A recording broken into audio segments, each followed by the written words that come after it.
To conclude, I would like to briefly explain two shimewaza or choking techniques.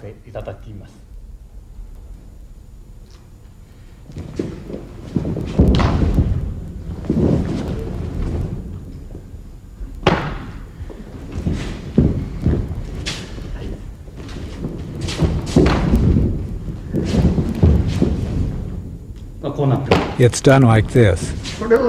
To explain this, it's actually not that difficult. You come to this position. In the old days, you did this.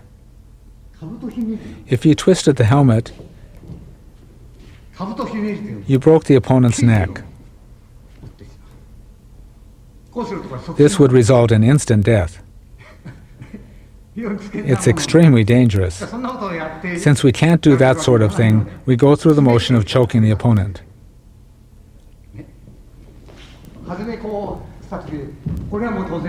Of course, we come to here, and while striking the opponent's jaw, we bring him here.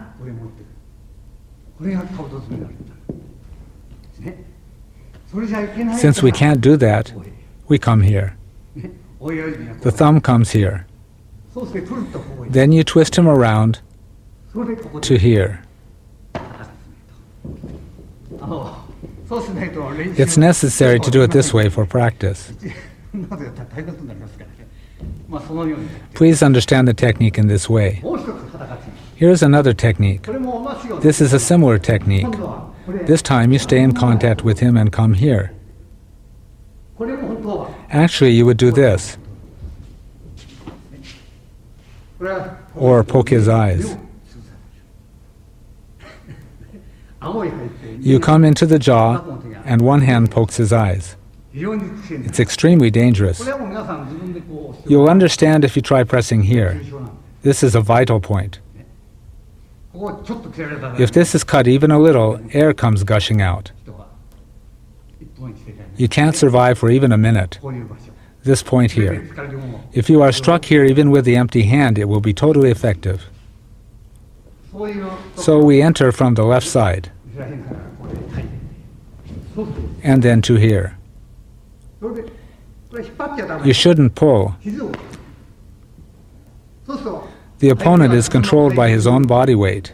You don't choke him with your hands. It happens by the opponent's own body weight. It's like being hanged. You are choked by your own body weight. It's the opponent's body weight. That is how we execute the technique. So, we bring him around this way, and he comes to here.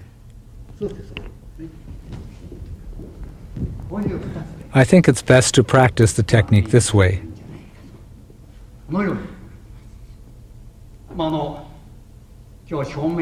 Today I have limited myself to an explanation of just shomenuchi techniques. In our practice of empty-handed techniques, we apply the principle espoused by the founder that training in empty-handed techniques is the same as holding a ken or jo. The same principle applies to all martial arts. This is how the founder explained it. I think that is exactly true.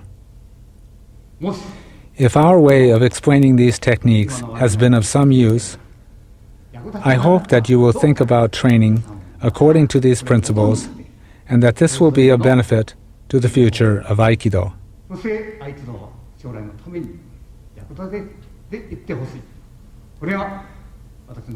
Those are my thoughts. There are still many yokomen, katadori, sodedori, and ryotedori techniques. There are still many other ways of training.